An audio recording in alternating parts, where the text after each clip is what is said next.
গাড়িতে উঠে হাতে হ্যান্ডকাপ আর পায়ে বেড়ি করা, মাথায় পাগড়ি। এই উস্তাদ যখন আমাকে বললেন যে আপনি কি আমার হাতে এটা প্রথম দিন পেয়েছেন,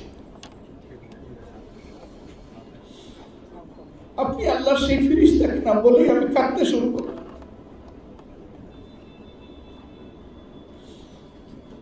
আমার যদি শক্তি থাকতো ওনার পায়ের বেড়ি এনে আমার পায়ে লাগাইতাম, হাতে হ্যান্ড কাপ এনে আমার হাতে পরাতাম।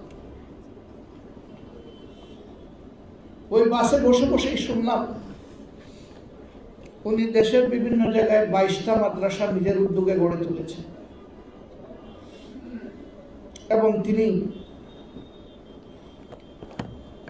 শুধু যাত্রাবাড়ি এলাকায় তার মাদ্রাসায় 8 থেকে 8,500 ছাত্রের অভিভাবক।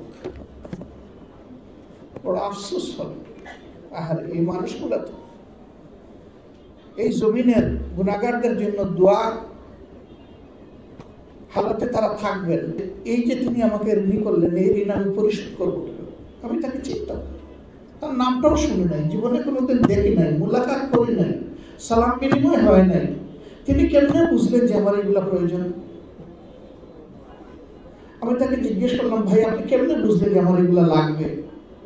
বলে যে আপনাকে যখন নিয়ে যাচ্ছিল তখন আমি তীর্যক দৃষ্টি দিয়ে আপনার দিকে তাকাচ্ছিলাম, আমার মনে হয়েছে যে আপনি এইভাবেই ঢুকছেন, আপনার আর কোনো সাপোর্ট নেই।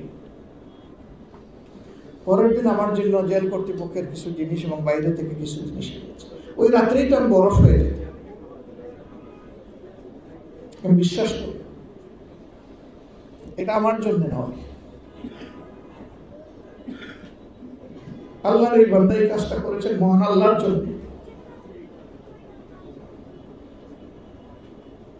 এরকম যদি মানুষের মধ্যে ভালোবাসার একটা পরিবেশ আমরা তৈরি করতে পারি, আল্লাহর এই জমিন আল্লাহর রহমতে ভরে যাবে ইনশাআল্লাহ। যেখানে মানুষ মানুষকে ভালোবাসবে এবং সম্মান করবে। আল্লাহর কোরআন, পবিত্র কোরআন কালামুল্লাহ, সেই শিক্ষাটাই পরতে পরতে মানব জাতিকে দিয়েছে।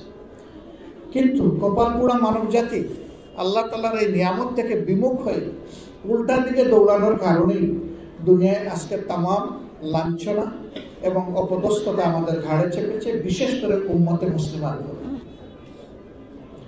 বাংলাদেশ বলা হয় 91% মুসলমানের দেশ। যারা মুসলমান না তারাও আল্লাহর বান্দা, তারাও আশরাফুল মাখলুকাতের অংশ। তাদের দিনদারি, তার ঈমান, তার আকীদার জন্য সে আল্লাহর দরবারে দায়বদ্ধ। ইন্না ইলাইনা ইয়াবাহুম সুম্মা ইন্না আলাইনা হিসাবাহুম। তোমাদের সবাইকে আমার দিকেই ফিরে আসতে হবে, আর সেই দিন তোমাদের উপরে, তাদের উপরে আমার কর্তৃত্ব হবে, তাদের কাছ থেকে হিসাব চেয়ে নেওয়া। এই হিসাবে কারো অংশীদারিত্বের প্রয়োজন আমার হবে না, কিন্তু মানুষ হিসাবে আমরা সকলের জন্য কল্যাণ কামনা করব।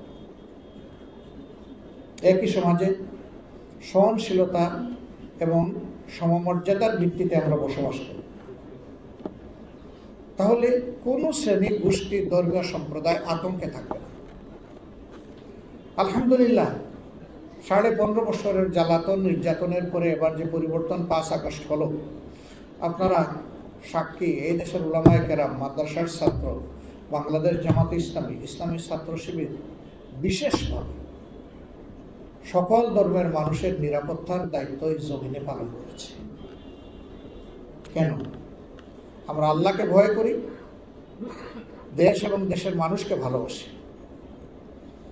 এই জন্য আমরা চাইনি যে আমাদের দেশে কেউ বিপর্যয় সৃষ্টি করবে। যা হতে পারত, আল্লাহু আকবার, তার কিছুই হয়। তারপরেও চিটাপুটা যা হয়েছে তার 99 কারণ হচ্ছে রাজনৈতিক, এটা ধর্মীয় নয়। এই 1% যেটা হয়েছে ওইটাও আমরা সমর্থন করি না। আইন কারণ নিজের হাতে তুলে নেওয়া সঠিক নয়, তাহলে সমাজে কোনো শৃঙ্খলা ফিরে আসবে না। এর রমাদান আল্লাহ তাআলা আমাদেরকে দিয়েছেন আমাদের গুনাহ খাতা পড়ে ছাই করার জন্য। আল্লাহর হাবিব উঠে দাঁড়িয়েছেন, মিম্বরে যাচ্ছেন, আল্লাহুম্মা আমিন, আল্লাহুম্মা আমিন, আল্লাহুম্মা আমিন বলে বলে। হয় তিনি জিজ্ঞেস করেছেন অথবা উপস্থিত সাহাবায়ে কেরাম তার কাছ থেকে জানতে চেয়েছেন, হে আল্লাহর হাবিব, এমন তো আর কোনোদিন করেন নাই, আজকে এই 3 বার আল্লাহুম্মা আমিন বলতে বলতে কেন যাচ্ছে? তিনি বললেন যে জিবরিল আমিন এসে 3টা কথা বলেছেন, 3টা দোয়া করেছেন, আমি তার সাথে সুর মিলিয়েছি। যারা জীবনে রমজান পেল আর নিজের গুনাহ খাতা পুড়ে গিয়ে ছাই করতে পারলো না, আল্লাহর শ্রেষ্ঠ ফেরেশতা জিবরিল বললেন সে ধ্বংস। আমি বললাম আমি। যে মা বাপ 2জনকেই পেল বৃদ্ধ বয়সে, বা কমপক্ষে 1জন পেল, কিন্তু তাদের মন করে খেদমতের মাধ্যমে নিজের জান্নাত সহজ করে নিতে পারলো না, আমি বললাম সে ধ্বংস হোক। জিবরিল বললেন সে ধ্বংস হোক, আমি বললাম আমি।